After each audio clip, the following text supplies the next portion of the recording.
This is Mark Lazell and you're watching Sport and Acons.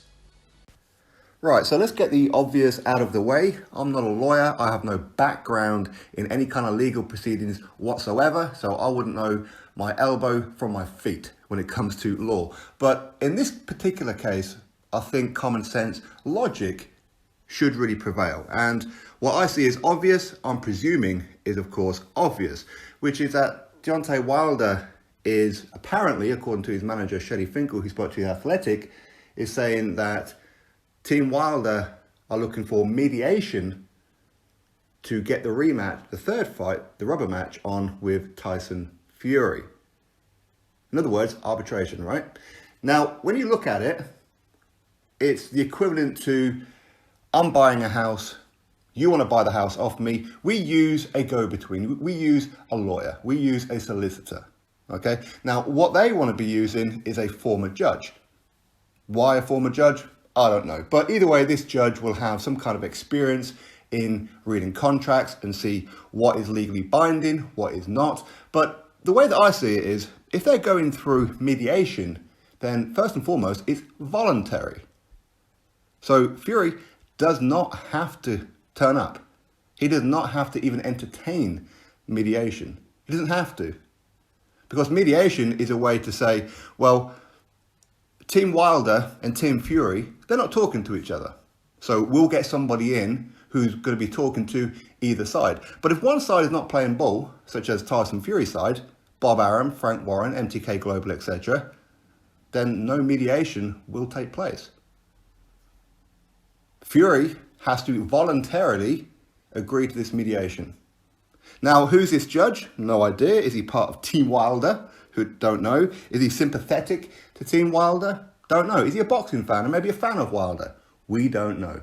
So how neutral is he? We don't know, or her even.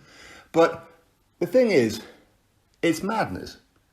Quite clearly, what this is showing you, because they're not going down the legal route, as in Team Wilder are not suing Tyson Fury for breach of contract, because they're going through mediation, that will tell you that the contract has in fact expired and there's nothing in the world that Team Wilder can do about it. Otherwise, they'll go down the legal route, not the mediation route. Will I be right in saying any of this? I think so. And the thing is, why now?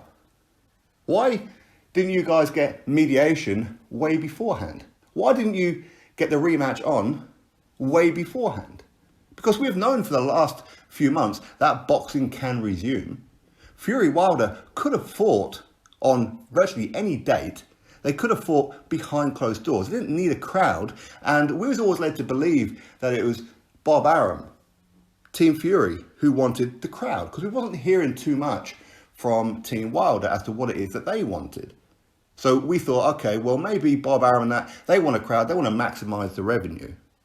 But according to some of the recent interviews, or interview even, with Tyson Fury with Gareth A. Davis, is that he personally agreed to several different dates. And it was Wilder, or his team at least, who knocked them back for various reasons. The first reason was Wilder was injured and couldn't be ready for said date.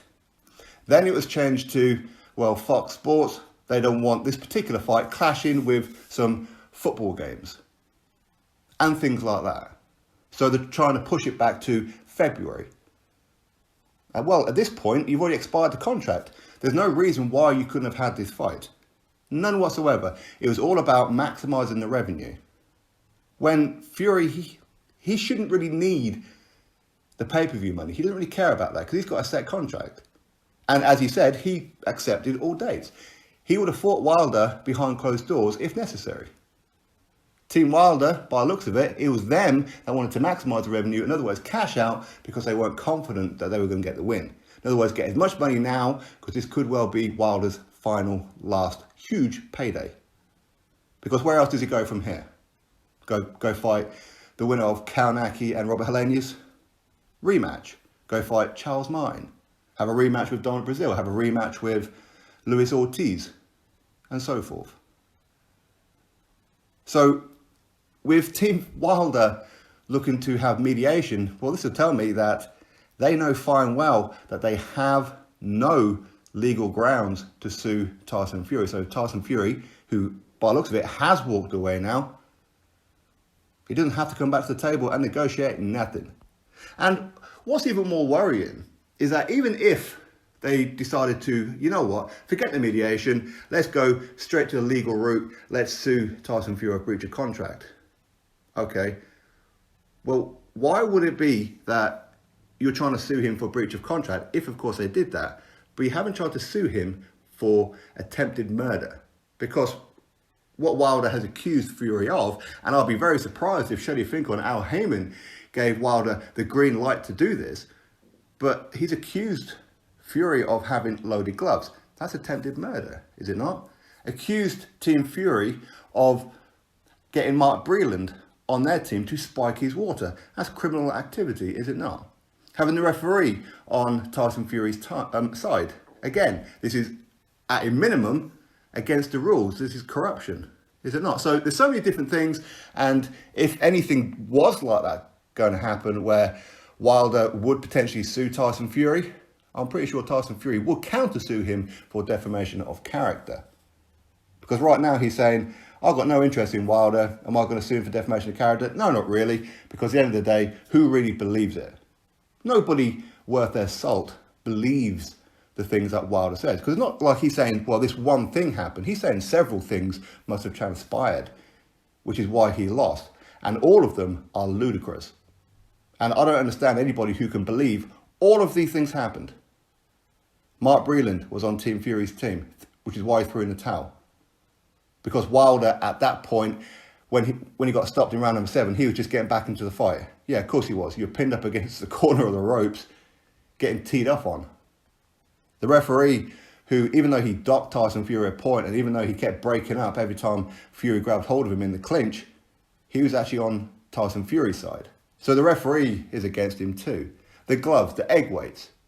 1 minute he's got no pad, the next minute he's got a loaded glove, whether it be on the knuckle, and now it's in the palm of his hand, and all this kind of stuff.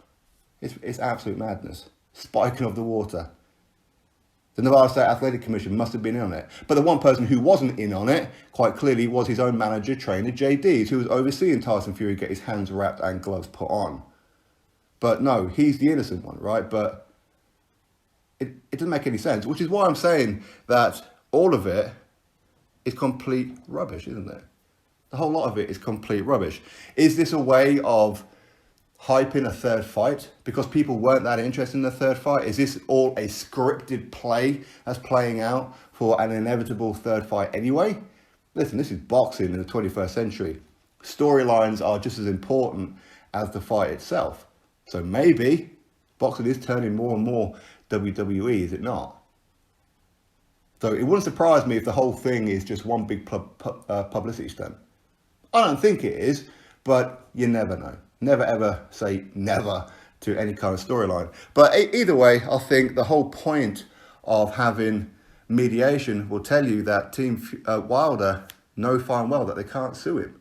And the contract has expired. And there's nothing in the world they can do. It's almost like now they're out with a begging bowl. Please come back to the table, Fury. Please, let's talk about the fight. Well, you had several months to get this fight on. Suddenly now, it's all damage control. It's all about, well, we wanted to fight, but it was Team Fury who didn't. So now he's going to go do what he's going to do. Now I'm going to go fight a couple of bums, which would fit the entirety of my career, and try and get some people on side to say, well, he did try and fight Tyson Fury. Well, here's the thing. Something for you to really think about. If Fury did use loaded gloves, if the referee was on Team Fury's side, if his own trainer was on Tyson Fury's side, if all these things transpired, why would you want a third fight with a cheat? Someone who did that to you? Why would you want to do that? You wouldn't want to do that, would you? Which is why he knows, Wilder knows, Fury didn't cheat whatsoever. He may have used some dodgy tactics in the fight, such as getting him in headlocks and leaning all over him at times, sure. But he didn't do anything illegal. Mediation, my butt cheek. Drop your thoughts below, click thumbs up, subscribe, catch you all on the next video.